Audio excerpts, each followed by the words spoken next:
Welcome to Radha channel. ನೋಡಿ friends, ನಾನಿವತ್ತು pepper rice ಮಾಡಿ ತೋರಿಸ್ತಾ ಇದ್ದೆ. ನೋಡಿ, ಒಂದು ಲೋಟ ಅನ್ನ, ಸ್ವಲ್ಪ ಬಲು ಅನ್ನ ಮಾಡಿ ಇಟ್ಕೊಂಡಿದ್ದೆ.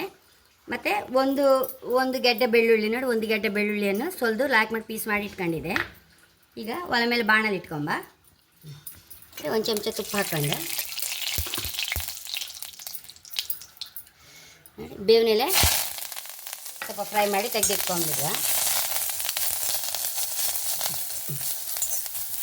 ಇದನ್ನು ತೆಗೆದಿಟ್ಕೊಂಡಿಡುವ.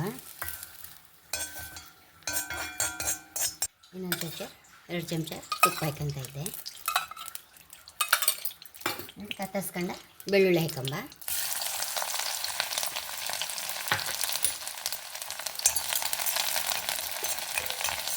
ಒಂದು ಟೀ ಸ್ಪೂನ್ ಪೆಪ್ಪರ್ ಫೈನ್ ಪುಡಿ ಮಾಡಿ ಇಟ್ಕೊಂಡಿದ್ದೆ ಫ್ರೆಂಡ್ಸ್. ಇದನ್ನು ಹಾಕೊಂಬ. ನೋಡಿ, ಬೆಳ್ಳುಳ್ಳಿ ರೋಸ್ಟ್ ಆಯಿತು. ಇದನ್ನು ಹಾಕೊಂಬ.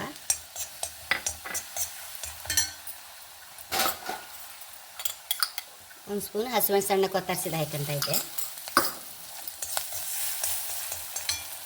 ಫ್ರೆಂಡ್ಸ್, ಈ ಬೇವಿನೆಲೆ ನಾವು ಸ್ವಲ್ಪ ಹೀಗೆ ಹೊಡಿ ಮಾಡಿ ಹಾಕಿಬಿಡುವ. ನೋಡಿ, ಹೀಗೆ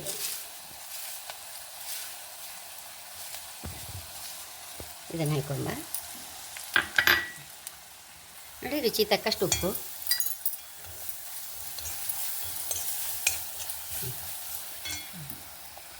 ಬೇಯಿಸಿದನ್ನು ಹಾಕೊಂಬ. ಇದಕ್ಕೆ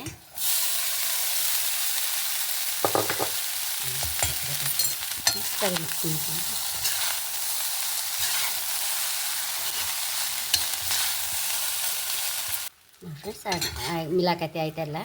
ಇದನ್ನೀಗ ಬೌಲ್ ಟ್ರಾನ್ಸ್ಫರ್ ಮಾಡುವ. ಫ್ರೆಂಡ್ಸ್, ಎಷ್ಟೋ ರುಚಿಯಾದ ಪೆಪ್ಪರ್ ರೈಸ್ ರೆಡಿ ಆಗಿದೆ. ನೋಡಿ, ಶೀತ ಎಲ್ಲ ಇರುವಾಗ ಆಫೀಸ್ಗೆ ಹೋಗೋರಿಗೆ, ಶಾಲೆಗೆ ಹೋಗೋ ಮಕ್ಕಳಿಗೆಲ್ಲ ಬೆಳಗ್ಗೆ ತಿಂಡಿಯಾಗಿ ಹಾಗಾಗಿ ಇದನ್ನು ಮಾಡಿಕೊಟ್ರೆ ಹೈ ಕ್ಲಾಸ್ ಇರುತ್ತೆ ಫ್ರೆಂಡ್ಸ್. ಹಾಗೆ ನನ್ನ ಚಾನಲ್ ಇಷ್ಟ ಸಬ್ಸ್ಕ್ರೈಬ್ ಮಾಡಿ, ಲೈಕ್ ಮಾಡಿ, ಕಾಮೆಂಟ್ ಮಾಡೋದಂತ ಮರೆಯಬೇಡಿ. Thank you.